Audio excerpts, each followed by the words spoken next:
Welcome to They Live by Film, a film discussion podcast focusing on the Criterion Channel and beyond. My name is Adam Lundy, and I'm joined by my co-hosts Chris Haskell and Zach Bryant. How are you doing today, guys? Happy New Year. Happy New Year. How's everybody doing? All good. Feliz New Year. I don't know the Spanish for New Year, so Feliz New Year. So this is the third episode of the series. We are going to be talking about two films, one short film and one feature film, as well as doing our regular collection corner and any other business at the end. The first film that we are talking about is the Agnes Varda documentary that came out in 1968. Called Black Panthers, not to be confused with the Marvel movie, which I'm sure if you search for Black Panther, you'll find that. This is Black Panthers, plural. So, guys, what do we think of this film? I'm going to start with you, Zach, for a change. We normally start with Chris, so I'm going to start with you, Zach. All the pressure on me. Generally, I liked it. I do kind of feel like it's putting a ton of information into 30 minutes, and it does a good job of that. Almost feels like it needs to be a little bit more expanded because it focuses a lot on the Huey. I'm trying to think of his last name. Yeah.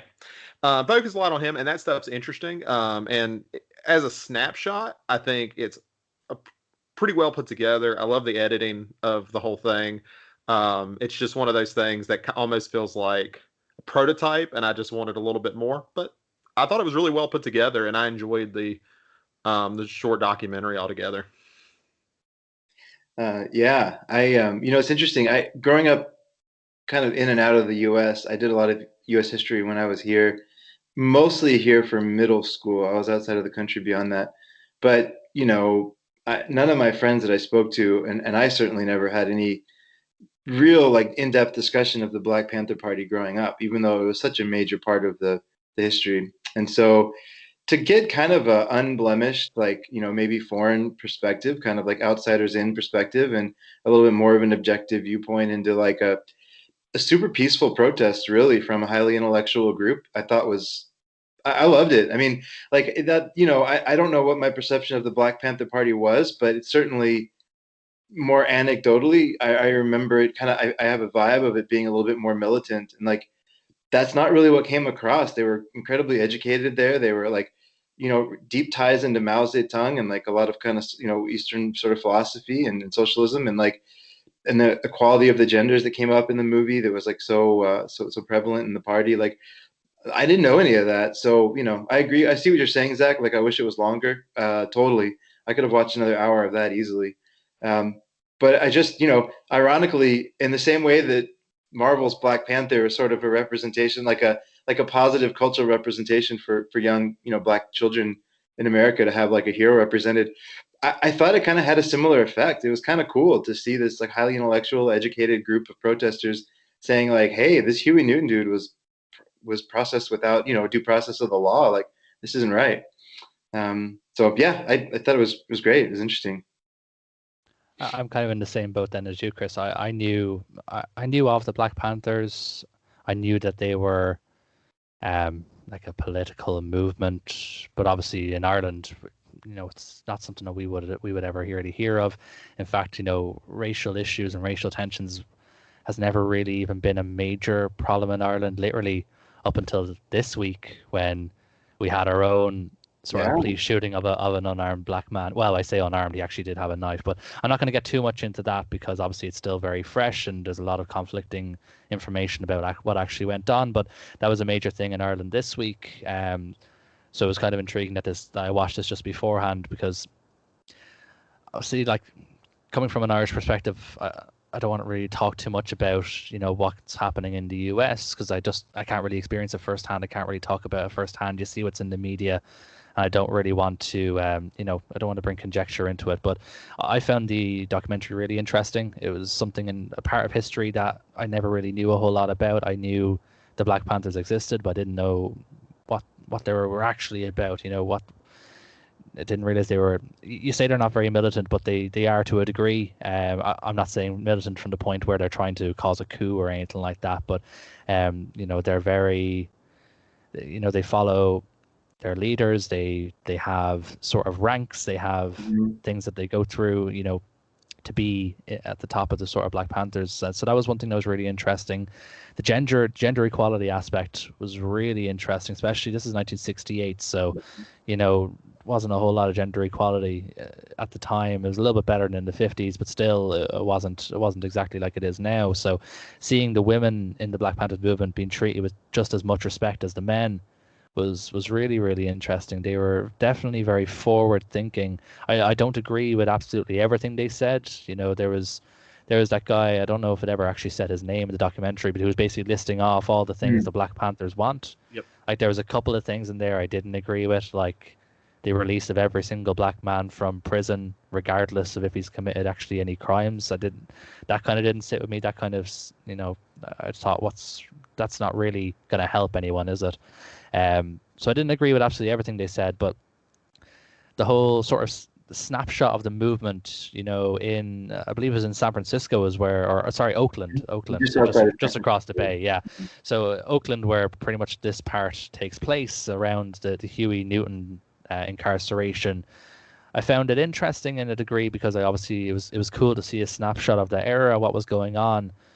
And I agree with both of you. I definitely would have liked it to be a little bit longer because I would have liked to know a bit more about the Black Panthers, their history, how they formed, what happened after this. Obviously, I know this is obviously pretty much shot in real time. So it's obviously Varda could not tell the future. As magnificent as Agnes Varda was, she unfortunately was not a clairvoyant, so she couldn't tell us what happened next. But I would have liked to have learned a little bit more about their history because it did definitely seem to be more about a snapshot of this one particular event in this one particular city rather than a wider documentary about the organization as a whole, if that makes sense. And while I did criticize the length, I mean, not in a negative way, it's almost a backhanded compliment.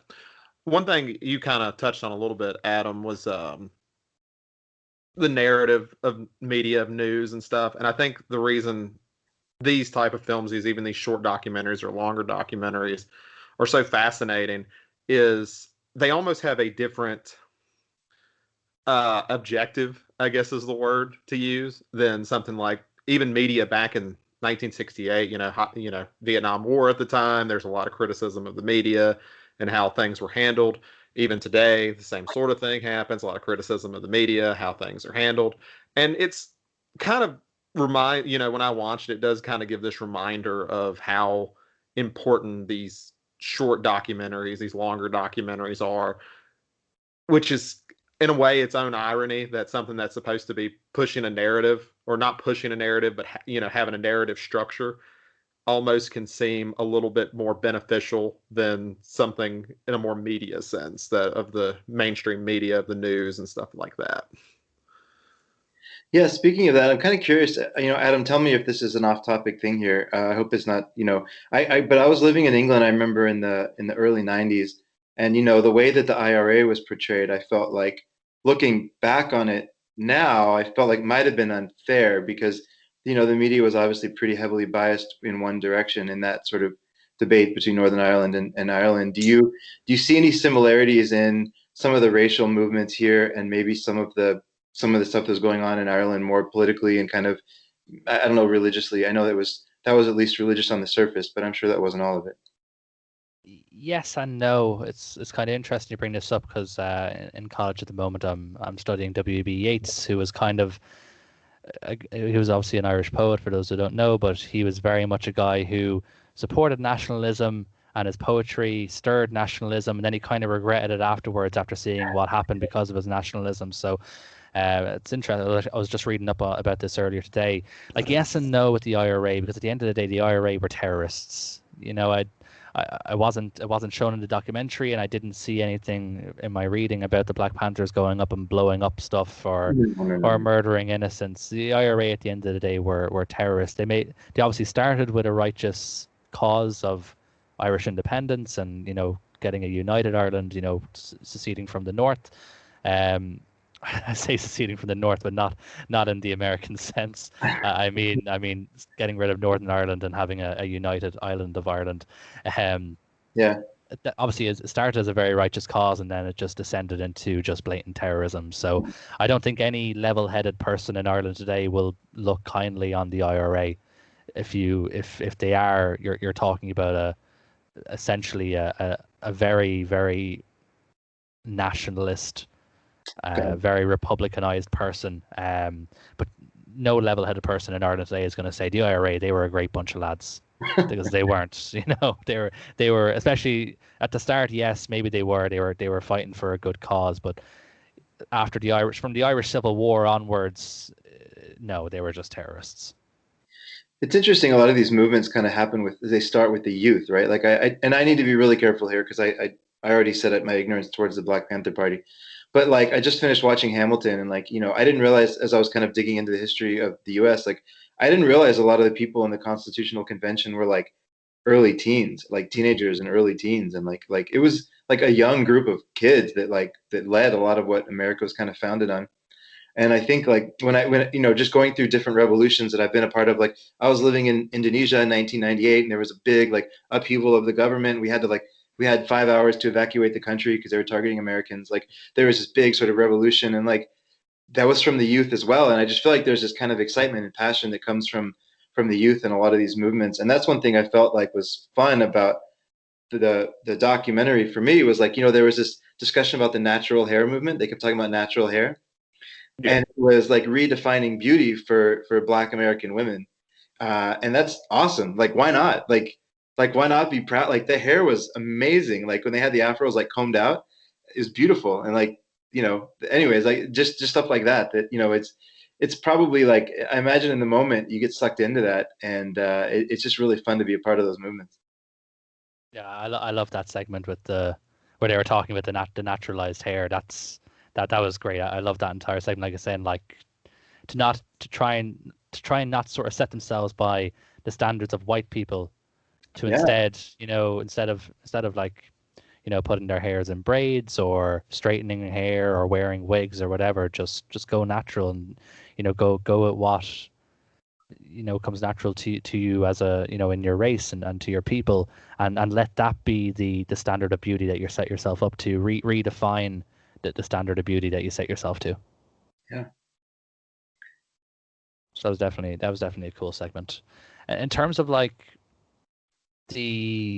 from a technical aspect, I'm not really going to talk. Obviously, the themes are heavy, but from a technical aspect, I love the way this was filmed.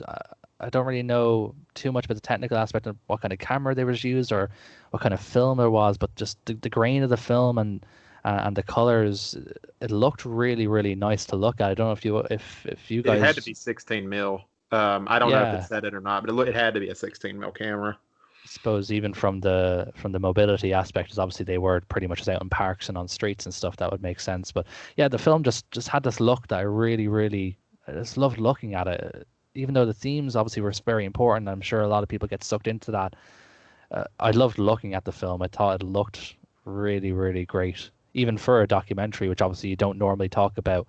The cinematography of a documentary is not really the aspects you speak about, but I thought this film looked really great. I suppose the only thing which I brought up, and I think a few other people sort of agreed, until I realized that there was in fact closed captions, but the Xbox app for the Criterion channel doesn't actually give you closed captions, was obviously the scenes where it was like filming them giving speeches and stuff. Did you guys manage to get closed captions for those? I was on my laptop and mine had it. I don't know if PS4 even has an app, but my computer did it. But Right. Yeah. I don't know about Xbox. You were the same, Chris? You were able to get subtitles? I did. Yeah. Well, I think I need to go back and rewatch it on my laptop then, because the Xbox app, even though it let me say yes for closed captions, none actually showed up. Like the Xbox app is pretty buggy as hell anyway. It's still pretty new.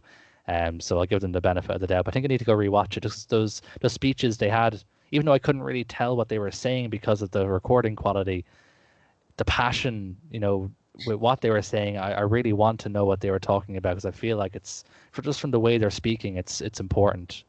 Honestly, yeah, I think even the iPhone app has it. So even if I think I watched it streaming from my iPhone onto like streaming onto the TV, and I had captions. So if you get a chance, it's worth it. It's not that long either. It's not a big commitment.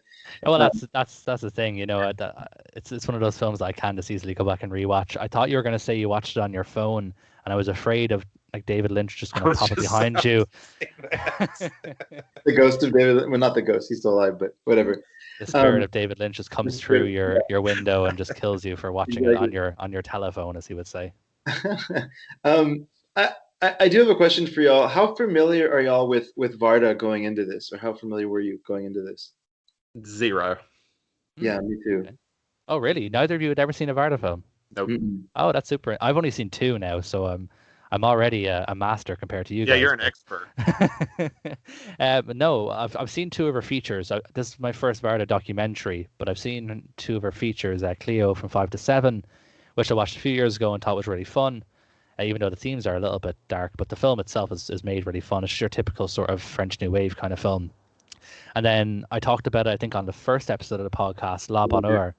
Yeah. That's a masterpiece. That is an absolute masterpiece of a film, and that's another film that looks absolutely gorgeous, but even though it looks nice and it leads you into the false sense of security that it's a really nice, sweet film, the film is horrific. So I would definitely recommend Le Bonheur.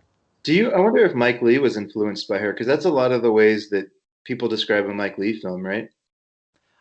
I have seen zero Mike Lee Oh, films. okay. That's fine. That's fine. Forget it. Yeah, yeah. Anyways, he's kind of has some similar, like he covers like dark subject matter, but some of it's in like a more kind of jovial light, although he has some just straight dark films as well. But the reason I was asking about Varda though to begin with was, we've seen two different members of the French New Wave now with the film club, and relatively close together. And one of the things we were talking about with Shoot the Piano Player was sort of like that anarchic kind of exciting sort of feel, like they're going to go create their own path. And I feel like the story behind the making of Black Panthers, I really want to hear, because just sort of the logistics of it to me were impressive. Like this was a very finite period of time where there was a small group of people, relatively small group of people in Oakland, California, protesting a prisoner who they felt was wrongly imprisoned. And there was a Belgian-born French film director who got a small crew together and flew to Oakland and like captured this and then put it out as a short in 1968, when like travel wasn't like, there was no Norwegian Air where you could get like cheap international flights. So it's just like the logistics are just super interesting to me of like, kind of how this came together. And like, I really love it. I feel like this is well in that spirit of the kind of French New Wave, like, yeah, that we've been talking about. Yeah, it's a niche subject for a French filmmaker. Obviously, if it was a California filmmaker, then you'd say, okay, it's pretty straightforward. But Yeah. yeah, for a French filmmaker, and Wikipedia has come to the rescue. I have the answer to you as to why. Well, I actually don't know. It doesn't say why, but it says, well, how she was there. So, obviously, for those who don't know, Varda was married to Jacques Demy, Mm-hmm. the other sort of major sort of French director. So I'm reading this verbatim off Wikipedia right now. Varda and her crew shot the film in 1968 during her time in California, while her husband Jacques Demy was in Hollywood working on a film called Model Shop. Oh. So she was in Hollywood with her husband.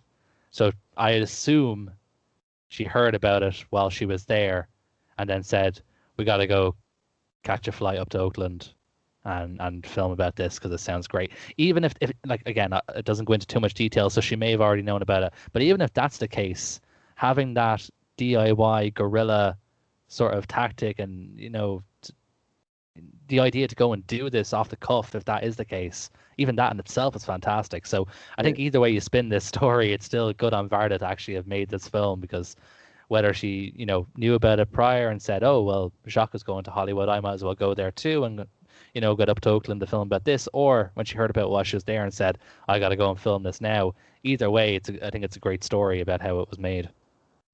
I wanted to ask you guys, did you guys feel the narration was necessary, or did it bother you guys at all or anything?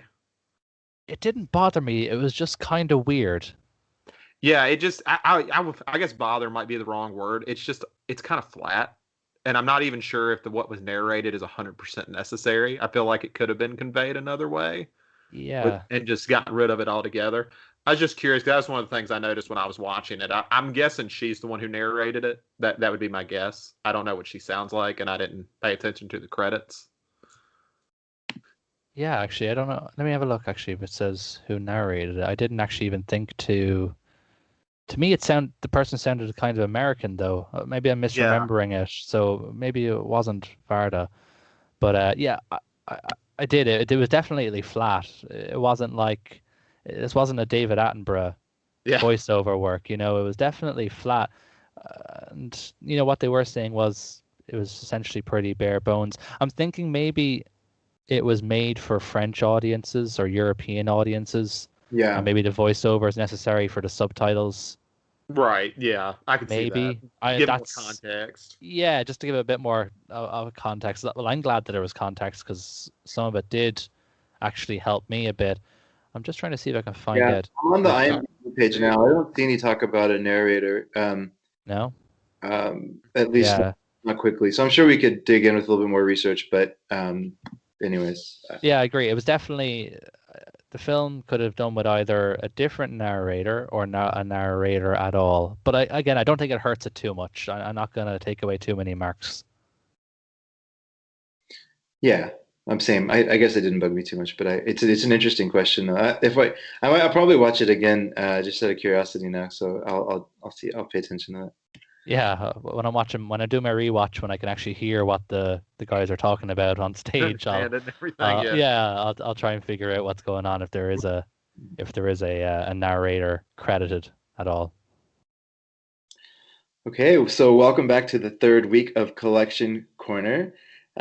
This is one of my favorite segments. I actually did a total at the end of the year last year, and so 2020 for me was 20 years of collecting, and I crossed over about 3,400 films over the year. So and that's individual titles. So if there's a box set with like 40 films, I count that 40 times, not one time. But yeah, so this is it was fun to kind of do a quick inventory and a account at the end of the year and get settled. And last week we went over the best of, and so I thought I'd keep it a little bit more low key. This year, my Action USA came in. Y'all will be excited to know.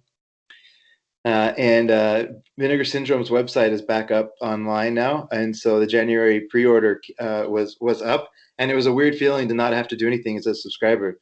I just got to say like, yeah, I would like those titles, but they're already on the way. So that's kind of a crazy feeling. I've never had anything like that before, so I'm excited for those to come in. Um, I have. I'll share this one story with y'all real quick. So, are you familiar with the masterpieces of Polish cinema set that Scorsese put together? There was only 200 put out, and it was a blue, a white, and a red box. Have you all ever heard of these? No, I haven't heard of that. So if you have all three of them, you can get about $2,000 on eBay. Um, and I found somebody was selling just the blue box, which was the first one, for like 250 bucks. So I snatched it up, and I'm actually trying to resell it. It's not going well. But in the meantime, I'm just about to start watching those. So I'm excited because this is sort of like, these films are pretty elusive, and that it's a cool story where they got 24 films together and toured the world as like a sort of an expo on Polish cinema, as sponsored by Martin Scorsese. And at the back end of that world tour, they put them out as three different box sets in each highly limited editions. So they're great for the hardcore collectors, but I can never justify spending $2,000 on 24 movies. That might lead to a divorce. So, but I found a good deal on one of them, and I'm excited. I'm about to start those. It's actually I have the next one that's queued up for me is Roman Holiday, which is from the Paramount Presents collection. I think I'm up to number 7 or 8 on that. I've been kind of going through it. And then the one after that is the first film, which is called Jump. So I'm excited to dig into that and super excited to have found it. What about y'all? Um, well, sponsored by the U.S. federal government, I have been able to acquire 2 movies. I haven't come in yet. I'm waiting for them to come from England and South Korea. One of them is the Arrow Old Boy set, not the new one they have. It's the Vengeance trilogy with that looks like an elevator. It opens up. So cool. It looked nicer than the other one, so I was like, sure. The other one I got was I've never ordered from this one, but I'm actually trying to look up how you say it, Enjoygen. maybe I probably butchered that completely. If there happens to be anyone who speaks Korean, for The Wailing. I actually I've seen the movie one time and I liked it, but I want to give it another shot because I felt like I got a little fatigued during it, so I just figured I'd go ahead and just blow more money than I needed to rewatch it. But stimulus check, so it's okay. But those are the main two things I've got going on, and then probably have to hold off for a while. Damn it, Zach! You're stimulating the UK and South Korea. I know I'm completely doing it wrong. That's the wrong economy. Come on. Yeah, wrong one. Well, for mine, I'm not going to talk about one I've picked up because I only just got my Region A player, so I'm going to talk about some Region A pickups next time because they'll hopefully have arrived by then. So I'm going to talk about a set that's coming out that everyone knows about, but I just want to talk about it because I don't think we've talked about it. And it's the Wong Kar-wai set from that Criterion's going to be releasing in March, I believe, in the US, and April in Region B. So I'm very excited for that. It has 1, 2, 3, 4, 5, 6, 7 Wong Kar-wai films. As Tears Go By, Days of Being Wild, Chungking Express, which we watched in the very, very first film club that we did many months ago. Fallen Angels, Happy Together, In the Mood for Love, and 2046. I've actually only seen 3 Wong Kar-wai films. Chungking Express, which I love since we first watched it together, and I think about it all the time, and I've queued up a rewatch as part of the Criterion Challenge that's going on Letterboxd this year, so I have that queued up for a rewatch in a couple of months. I watched Falling Angels. I didn't quite like Falling Angels as much. I didn't really connect with the characters there. They're kind of the antithesis of the two stories told in Chungking Express. They're more so about outsiders. They're not really as engaging. I know some people love it. I just didn't love it personally as much. And then the first Wong Kar-wai film that I saw about a year ago at this stage is In the Mood for Love, which is beautiful and fantastic. And I hope the colors aren't too vastly different as I remember them, because the colors in that film are just amazing. So I'm looking forward to getting that when it comes out. It's going to be an instant buy for me, as I know it will be for a lot of people as well. So which is why I wanted to talk about it. Because obviously there's a few films in here. Well, pretty much all of these you can't buy in Region B. There was a release of a few of them by Artificial Eye many years ago that are long out of print and cost you a lot of money on eBay. So I'm glad to get a Blu-ray set of a lot of these because they just weren't available. So it'd be nice to go through them. Are you guys excited for that one? Are you on the Wong Kar-wai train? And I'm gonna feel real ignorant when I ask this. Is that the one that people are kind of upset about because of the new color grade?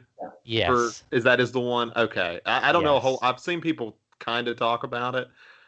Is it supposed to be a big difference about the color grading? It's not just color grading. He hasn't changed everything. So he changed color grading in some of the films, including In the Mood for Love, which is what's getting the biggest heat because the reds in that film are iconic. So the fact that he's changing that's what's annoying some people. And he actually changed the aspect ratio of one of the other films. I can't remember which one it was in the set, but he didn't just color grade it. He changed the entire aspect ratio. So it's just going to look like a different film. Yeah. And the one thing that's annoying people most is not necessarily the changes. He's the director.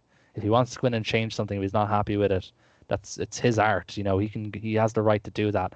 But what people are mostly annoyed about is that these are the new definitive versions, and it's not like the set's going to include like the original release. Right.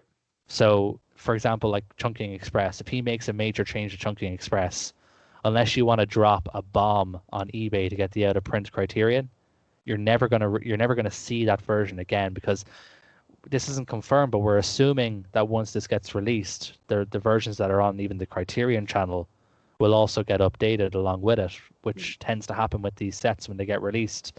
Obviously, the entire Vardif set went up, the entire Bergman set went up, the entire Fellini set, I think, has gone up.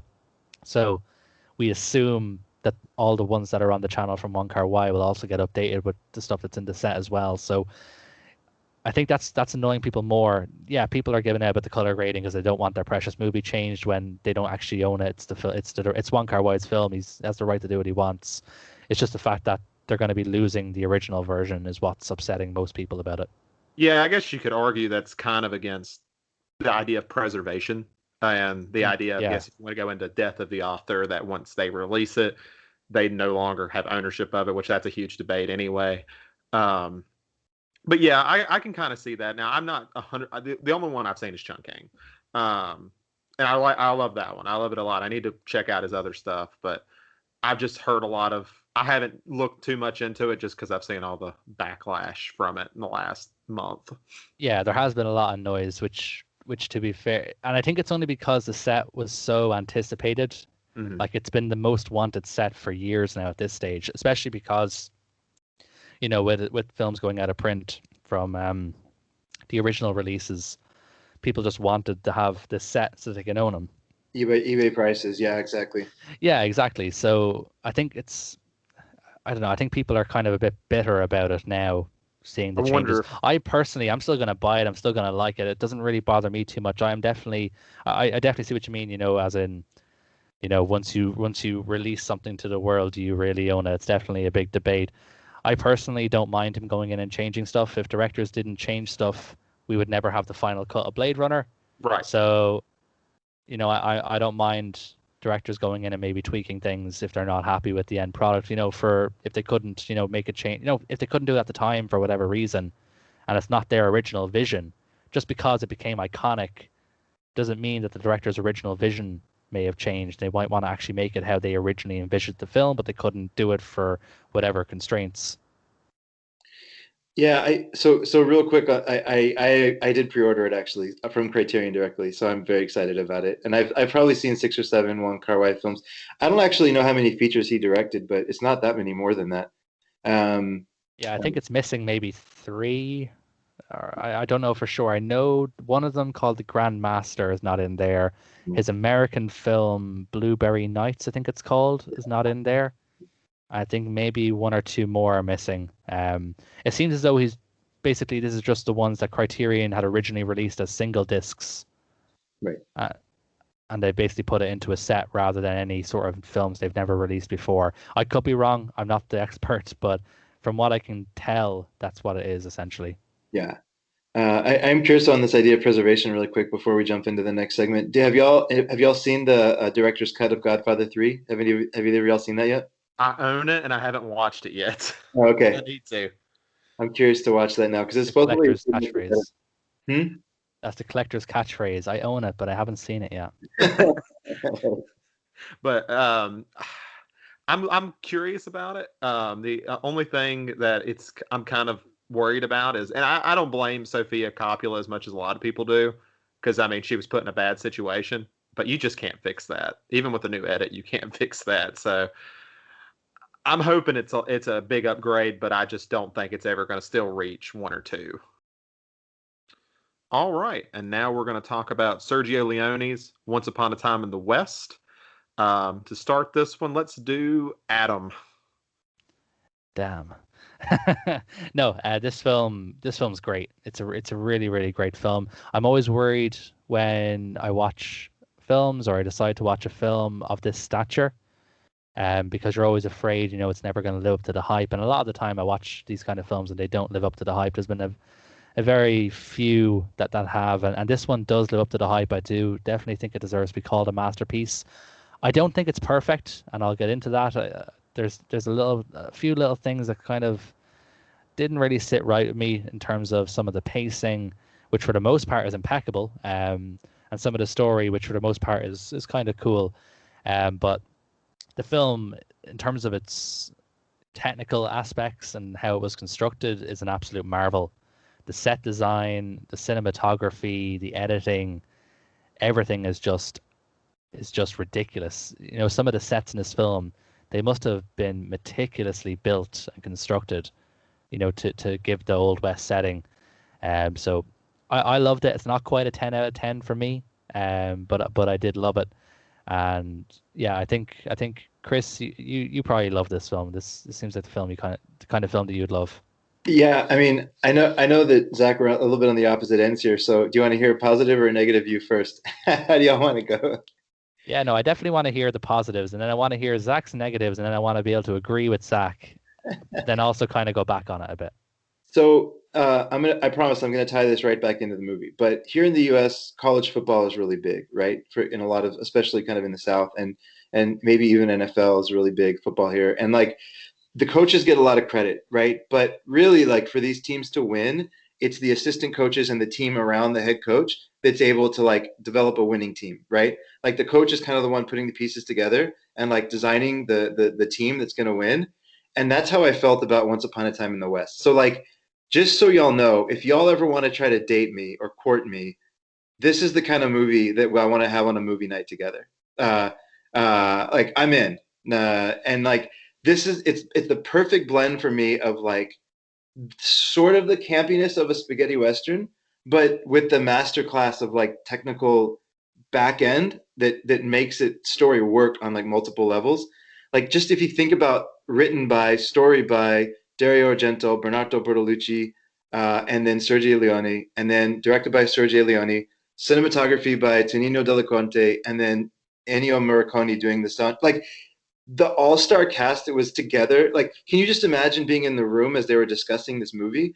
It's just like each individual piece is sort of like they're going to have their own statue on the or their in their own kind of like lifetime achievement award or whatever you want to say that. But like this is something where they all came together and their heads were down and they made this like masterful Italian western uh that was 4 years after the one that Leone made that kind of made this whole genre, right, of spaghetti westerns.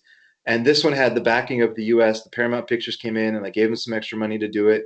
And so it was just sort of like this perfect blend for me of like not only was it this beautiful sort of campy piece, but it was on a grand scale and like masterfully created and put together. So I I'm tempted to put it in my top five ever, like, but there's just every time I want to do that, I go back and I rewatch like Discreet Charm and The Bourgeoisie, and I'm like, no, nothing's better than this. But like this is like knocking on the door. Like I can't, I just, yeah, like this is beautiful to me.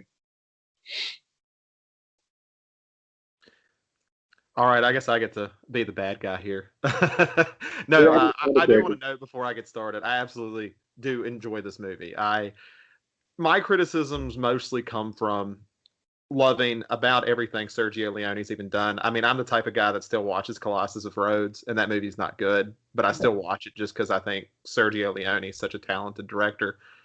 And this has this epic scale of Duck You Sucker, or the other 40 names that movie's called, The Good and the Bad and the Ugly, Once Upon a Time in America, which he made after this. The scale, all that's great. It brings in the beautiful cinematography that he is absolutely known for. The score is great because, it's Ennio Morricone. It's going to be awesome. Henry Fonda, casted against type, is perfect. That was pretty much the pitch of the movie was, seeing Henry Fonda shoot a kid. First thing in the movie to introduce him. And that all that is so brilliant. What it loses for me is something that's so common in the rest of Sergio Leone's films, which is the chemistry between the characters. I mean, when you think of The Good and the Bad and the Ugly, you think of the man with Blondie and Tuco, or you think of their character, Lee Van Cleef's character and Clint Eastwood's character in For a Few Dollars More. And I don't have that here. And I know a lot of people talk about that this is their favorite Charles Bronson role, and I can't find it for me. I don't know why, but like I'm just never really interested in his character the whole time. I think it's like this idea that he has all the makings of someone who wants to be mysterious, but for me, it comes off as more uninteresting. He just isn't that interesting to me. Henry Fonda's character Frank is awesome. I'm every time he's off screen, I want to see more of him. And the harmonica stuff, it just doesn't do it for me. It's one of those films that is like the key ingredient. Like Chris, you talked about like the campiness and the pulpiness. That's something that I love about the Dollars trilogy. It has that a Yeah. little bit more pulpiness to it. Like I feel like this, and maybe that's my bias because I'm more of a pulp. I like pulp. Yeah. That's just how I like my films. And it's missing a little bit of that for me. It's missing that chemistry because I don't find I can't think of her name, but the girl who played Jill. I don't find Cardinale. her. I find her kind of bland as well, and I don't want to because I think her story is interesting. I think it's a cool setup that I don't think gets very paid off for me. But so that's every time I talk about Once Upon a Time in the West, it's a good film that's so close to being great for me, and it just sort of misses the mark. I'm in the same boat as you, but for slightly different reasons. I agree in some respect to Harmonica. Charles Bronson's character, he does just come across as just a little bit awkward for me throughout the film. Claudia Cardinale, who played Jill, I thought she was pretty good. I had no issues with her. But yeah, in terms of the character dynamics, none of the characters really have a dynamic with each other. Like they don't really have any chemistry with each other. I don't really like. There's that wild card character is played by Jason Robards. Yeah. Um, uh, Cheyenne. I Yeah. don't really know what his purpose is throughout the whole film. He's just kind of in there, and I don't. It's gonna sound like an insult, but like Chris, who likes to enjoy a meandering story, so does Dario Argento. Oh, Dario Argento is infamous for me with his meandering subplots that kind of go nowhere and are there just to fill out the film. And I feel like the middle hour of this film is just full of Argento. I wouldn't be surprised if Argento wrote the bulk of the middle of this film because so much of it just sort of it's just kind of there. Like the one scene that I just don't get, and maybe I missed something, but I just don't get the scene where she's selling the land. I don't get. I don't remember seeing any setup for the scene. I don't remember like random people are bidding. Are they part of Frank's gang? I don't remember seeing these guys before. Harmonica now, is he working with Cheyenne? Is that part of their plan? And then it just kind of goes nowhere. In the end, it doesn't matter. They're just back to building the railroad again. It's just this weird random 20 minutes in the film that just seems so out of place and just it kills the film dead, which for a film which is nearly 3 hours long. And I said this before we started watching it. I was kind of dreading this one being picked because it's so long. I didn't know how I was going to fit it into my day. Luckily enough, I was super quiet in work that week, and I actually watched it while I was working, just pausing it every now and again. Um, but the pacing of this film in the first hour and the last 45-ish minutes, the pacing is incredible. For a film that has a setup that takes like 35 minutes to actually get to the setup of the film, it actually breezes by. You don't even really realize how long, how far into the film you've gotten by the time Claudia Cardinale character comes into the film. We're a good half an hour in, if I remember correctly. Mhm. mhm. So like the setup takes a long time to get in, but it goes by so quickly because of the way that Leone directs it and the way it's edited that it creates so much tension. Um, so for a film that has so much great things to say about pacing, that middle hour is just a pointless slog, and it just could have been cut to ribbons. It shouldn't have even made it to celluloid. It should have just been cut in the writing room. I wonder if it's the combination of taking Leone, who isn't a efficient filmmaker. I don't think anyone would accuse Sergio of being efficient with how he is. He takes his time. And like you said, his pacing's always great, but the guy takes his time. And then you take someone like Argento, who does whatever you call what he does, meandering, I think was your word. And that seems to be kind of where I'm at with you when it comes to pacing that middle part, because I do agree with you completely. The beginning and end, great pacing wise, but yeah, it's almost like that combination of them two's kind of doesn't benefit either one of them. So, not to disagree with y'all, but just for the sake of a discussion here, I actually like I don't think the characters were one dimensional, right? So, like Henry Fonda's character, Frank, I thought he sort of wanted to be like a legit businessman, right? Like he kind of Mhm. wanted to get out of the gang, the criminal lifestyle, right? And kind of become like he kept looking longingly at that. Uh, I forget the character's name, but he was on a train all the time, and he had that nice desk, and he was like the person who owned the money, not the guns, right? And he kind of wanted to get that. Like I think he saw that as like the money controls the guns, not the other way around. And I felt like he wanted that. And so the auction scene for me, it was like him convincing his gang to silence anybody who was trying to auction the property off so they could get it for a low price because they knew it was on the land. Right. And that's why like it was such a big deal when Charles Bronson came in and bid. I think it was $5,000 when the current bid was like 300 or 400 or something, because that ruined like their whole plan. Right. He wanted to try to buy cheap and then sell high. Jason Robards' character, I loved that. I think he was great. Like, talk about going against type. Like, here's this character actor. He's been in like a lot of kind of Academy Award winning movies as like a minor role, and he comes out in this sort of. I think his character kind of goes through the biggest arc in a way, like or maybe the most interesting sort of character where he's sort of not good or bad. He sort of can go on either side of the law depending on which one he sees as like the winning side. And he's just kind of sneaky and like, he's like he just sort of like assesses what's going on and then chooses his cart and the horse, or his cart in the race, whatever, his horse in the race, whatever that saying is. And then you have the harmonica player, or harmonica character, who's so singular in his purpose, but like we don't really ever find out what that is, right? Like one of the questions I had, because I hadn't seen this in probably 15 years or so, one of the questions I had was like, what's motivating this character, right? Because like he seems to sort of be good natured, but at the same time he's like so kind of sketchy. He's a great like kind of anti-hero. And then you have that one flash like right in the last gun scene where you see like what's been driving him all these years.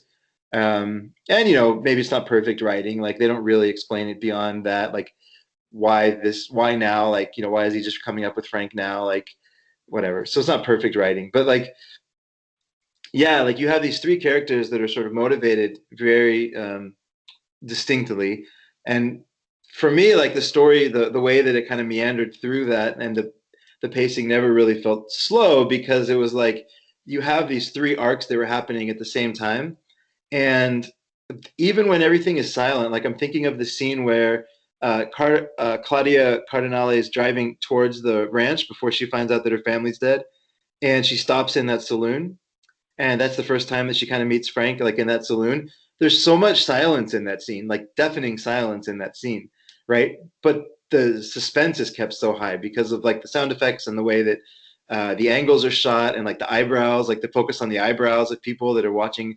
And so like you have enough of that kind of always going on where I feel like there's never really a dull moment. And they wove these three character stories together in a way that, I don't know, it worked for me. I just loved it.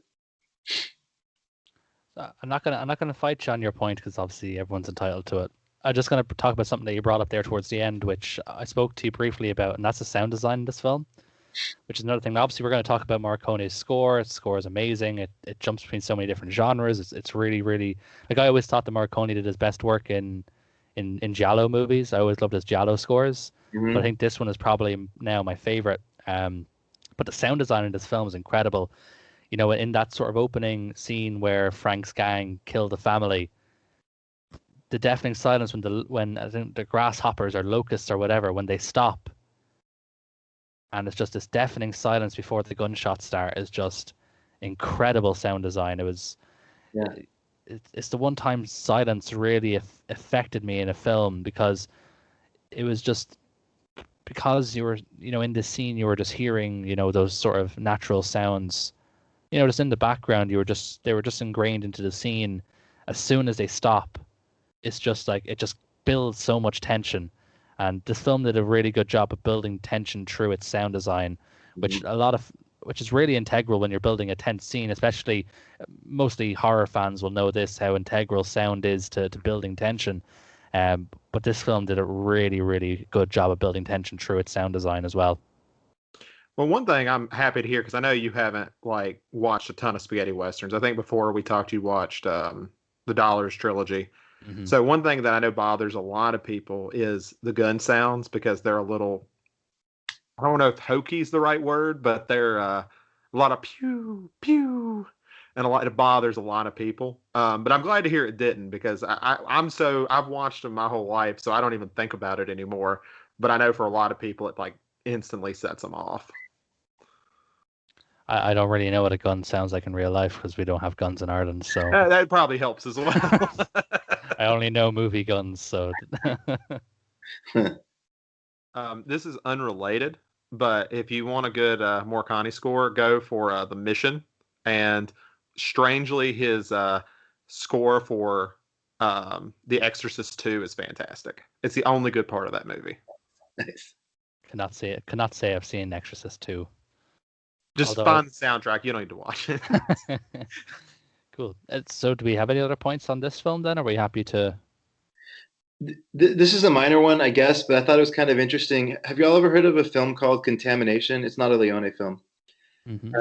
It's another Italian movie that came out, and there's this interesting trend that started that Leone kind of sort of started. I mean, because people give him credit for starting spaghetti westerns and Italian westerns, but there's another trend that he started, which is probably less glamorous, which is stealing IP. So, like, like they actually, Toho Studios actually had to sue him to give him credit for Yojimbo for a few dollars more.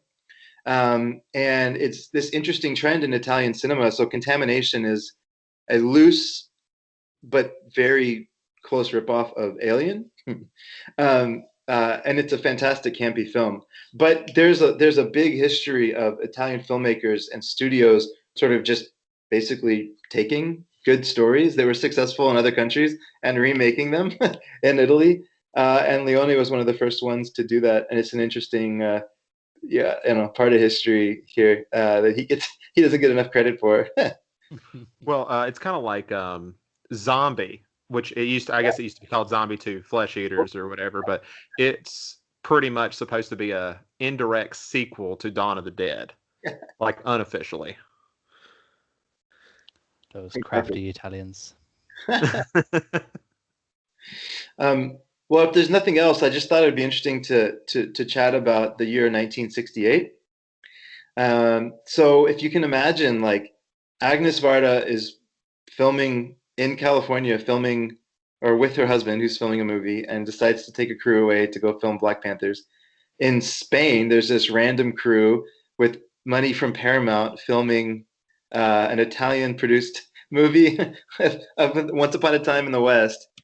And then you also have 2001 from Kubrick, Steve McQueen doing Bullet and the Thomas Crown Affair. Speaking of the zombie movies, Night of the Living Dead, the original Planet of the Apes, Hour of the Wolf from Bergman. It's just like, as I was looking into this, I was like, man, like, what a crazy year. So I got to thinking about this a little bit, and, like, the war ended pretty much for good in 1945, right? That was like the Second World War.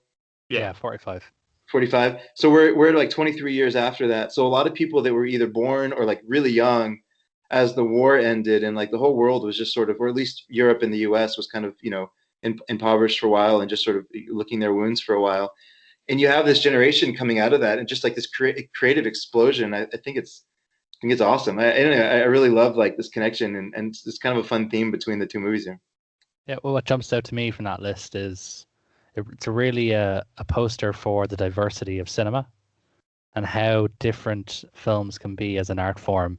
Whether it's having a ragtag crew filming a racial, incident in California, or it's a huge budget action Western movie, or whether it's something like Hour of the Wolf, where it's a very sort of small, personal, psychologically driven black and white film. It really attests to the diversity of cinema as an art form. That all those films that you listed. So that's definitely a cool point to bring up about the year 1968, and I suppose cinema in general.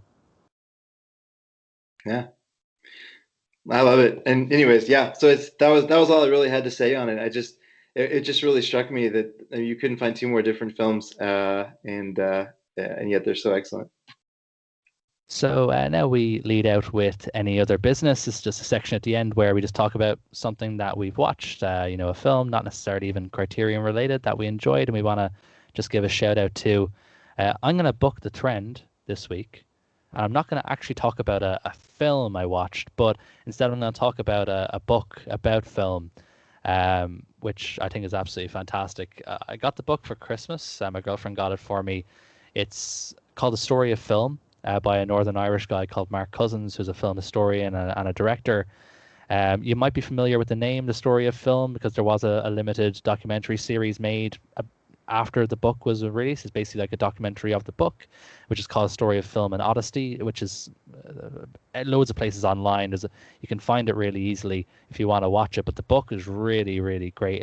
If you want to talk about film school condensed to like 600-700 pages, this is it. It's so in depth, but also it's really written from a perspective of someone who loves what he does.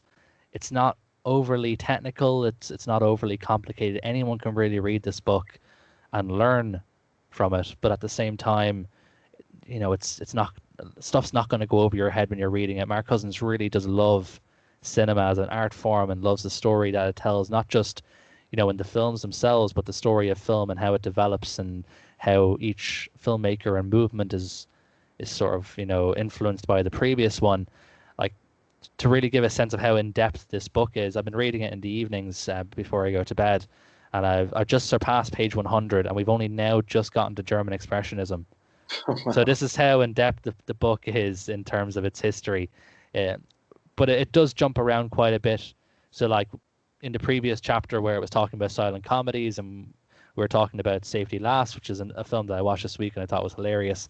But it was talking about Safety Last, and it didn't just talk about Safety Last. It said, and you can see from Safety Last, it influenced this and that, and eventually, we can see its influence in Back to the Future, where Doc is hanging off the tower, or the City Hall. Is hanging off the clock in City Hall, which is basically taken from Safety Last. So it doesn't do everything linearly. It will talk about a film or a movement, and then it will kind of meander, I suppose, the phrase of the day. It will kind of meander and talk about what was then influenced by that, but it still tells a cohesive story.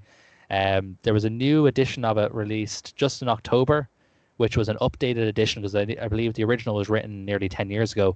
This is an updated edition which takes into account how big digital has gotten now. Even like the streaming world talks about streaming and how important that's been in film and in the sort of wider story and history of film. So that's my shout out of the day, The Story of Film by Mark Cousins. You can pick it up on Amazon for like $20 or so. It's a really good investment. It's for any film lover. It's just a love letter to film, and it's incredible. Friend of the podcast, Mark Cousins. Friend of the podcast, Mark Cousins, my pal from up the north. Wow, that's fantastic. I actually probably will get that. I appreciate the heads up. Are you going to link the link in Amazon so we get millions of dollars? Yeah, maybe. I'm gonna shout out to Mark Cousins as well. Tell him we're talking about it, and he'll big us up, and we'll be millionaires by the time the episode's out a week. So I've been talking. Actually, this is the second time now I'm going to talk about Arbelo's films. So the last time I did, I was very depressed because Belladonna of Sadness just like wrecked me. I'm gonna talk about something like on the complete opposite end of the spectrum. So I got through it. I'm through the only 7 films they put out. Then the 8th one is going to be Satan Tango that comes out I think in January or February. But it's this wild movie. So do y'all remember a film in the 90s called Detroit Rock City? I'm gonna have to say no to that one. Okay. I thought that was a Kiss song. Yeah. Okay. And the movie basically about 4 teenagers that want to go see a Kiss concert, right? It's like a little kind of silly, sort of unique like movie. I mean, I liked it actually, but it's like a very kind of small budget. Anyways, whatever. It just this film that came out about a love for Kiss. So one of the children actors in that movie who plays sort of like maybe a high school age kid was this guy named Giuseppe Andrews, who was living in a van with his dad most of his childhood. And his dad was a former like backup musician for the Bee Gees. And anyways, they kind of fell on hard times. And just by a weird stroke of Hollywood luck, he got into one commercial and then another movie and then another movie, and then had like a brief starring role in Detroit Rock City, and then was in like maybe 5 or 6 total films or somewhere around there, including a small role in Independence Day. And then they went back to living in basically a van, like a trailer park. Like there's no success story. Like he got crippled with anxiety, didn't want to be an actor. And what he took from his brief sort of, experience with Hollywood was that he wanted to make films. So all that he had was a camera and a relationship with this guy named Adam Rifkin, who was the director of Detroit Rock City and has gone on to do maybe 20, 30 films. And so what he does is he creates these films, and he has like his cast of players that are just other homeless people or people that maybe live in trailers, or on the streets around him in LA area. And he makes these really crude kind of Trauma films, basically. Like if you're all familiar with Trauma Studios, I think maybe even one or two of them are even put out by Trauma. But so what Arbelos did, or this company called Cinelicious Picks, which Arbelos distributed, is they picked up this documentary that the director of Detroit Rock City, Adam Rifkin, kept in touch with this Giuseppe guy. And about 10 movies into his career, he actually sent a documentary crew down there, like 3 people, to film the making of Giuseppe's 10th film. And so what it winds up being is a documentary about the making of this low budget film. They make it for $1,000. It's a 2-day shoot. And it's this, what winds up happening on the screen is this lovely, like affectionate story of this guy who has never really left the trailer park, but he had a brief flirt with Hollywood, and his other cast of players that are like the what do they call the food cart for them? Like the on movie sets, what do they call the like when they set up all the food and snacks and Catering? stuff? Yeah, like the catering. I think that, yeah, whatever. Like catering is literally booze. Like they buy booze for the actors in this movie. That's like the whole catering for them. And it's this beautiful sort of like loving, 30-something-year-old guy that is not objectifying or like taking advantage of these homeless folks. Like he's actually kind of giving them a chance to be in movies, and like it's just kind of weird, like crazy world, but it's like this really sweet redemptive story for the 5 or 6 people that are in all of his movies. And like he knows that like this one guy is typically around this intersection, kind of in the weeds, and he has a sleeping bag, and he'll go pick him up and he'll bring him on set for 3 days, and the guy makes $50. But like what happens in the film is that he comes alive for those 2 days, and he gets treated as a person. And these movies are like shown at film festivals, underground film festivals, but still like he's a star for like 2 days, and you get to see the impact that Giuseppe's had on these folks around him. And it's this really quirky and sweet story. I loved it. Like I just really loved it. And it was I want to try to talk about this film a little bit to try to get it out there, because it's called Giuseppe Makes a Movie. I don't think I meant to mention that. And the DVD actually, or the Blu-ray release from Arbelos, has quite a few number of his shorts, as well as some of the special features, including the 10th film that he filmed in the making of. But yeah, that's it for me. It was a fun watch. I just watched it last night, and I couldn't believe how sweet it was. I might have to check that out. That sounds different for sure. It sounds pretty interesting. Yeah, I really liked it. Okay, for me, I'm gonna go for something a little bit more recent. Have you guys ever watched the movie Frequency? Ooh, no, let me look at it real quick. Okay, that's not the one I'm going to talk about, but it's the closest one I can kind of think of it. Basically, this would be the South Korean answer to that 17 years later. But essentially, what it's about this girl. She's moving back into her childhood home. This takes place in 2019.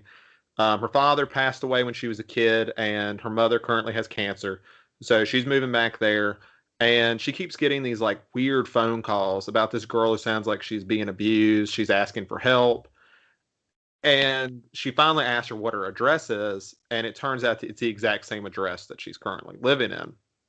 And so what she's able to finally piece together is that while she is answering the phone in 2019, the person on the other end of the phone is from 1999. It's the person who lived there right before her. So they kind of begin to have this like sort of relationship. Obviously, one's going through a lot of grief. The other one is going through this tremendous amount of abuse. And they start kind of trying to figure out how they can kind of help each other. It's not by any stretch of the imagination anything overly unique. These type of stories have been done before. What I really enjoyed about this one is I will think it, from what I've seen of this sort of subgenre, this is one of the stronger ones of it. The effects of it are fantastic. It's very gory, so if you're not into that, I wouldn't recommend it. But in South Korea, they seem to like about as much brutal violence as they can get in some of these movies, and I think it's fantastic for me.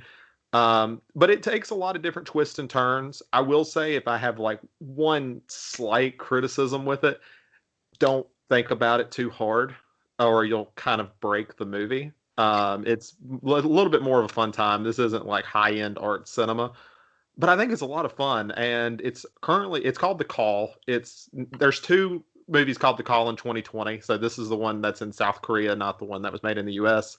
But it was originally supposed to come out in like March. It got picked up by Netflix a couple months ago because of the whole COVID thing.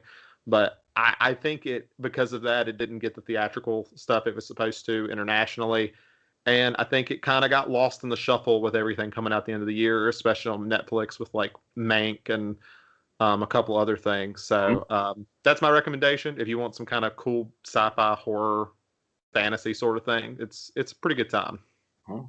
So sci-fi horror remake of The Lake House is essentially what this film is. Okay, that's cool. that's another one. I forgot about The Lake House. That's the first thing that came to my mind when you said like cross-time communication. The Lake House, the first thing that came into my mind. Frequency's always been mine, but I think it's because I was a Garth Brooks fan as a kid, and there's a ton of his music in that movie. I think The Lake House coming to my head probably says a lot more about me than it does for anyone else. The fact that I even remember The Lake House. I think I more so remember it from Family Guy sketches about The Lake House rather than the actual film itself. Is that the Keanu Reeves one?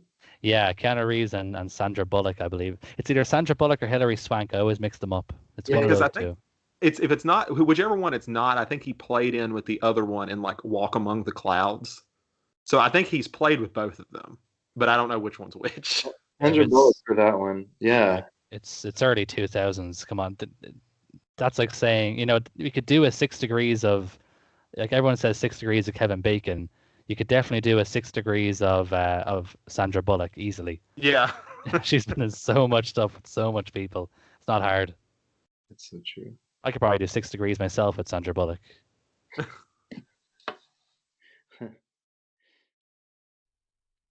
And that wraps up this week's episode of They Live by Film. You can catch me, Chris, and Zach on our Letterboxd or Reddit accounts, the links of which will be in the description. And don't forget to follow us on Twitter at They Live by Film. Until next time, take care.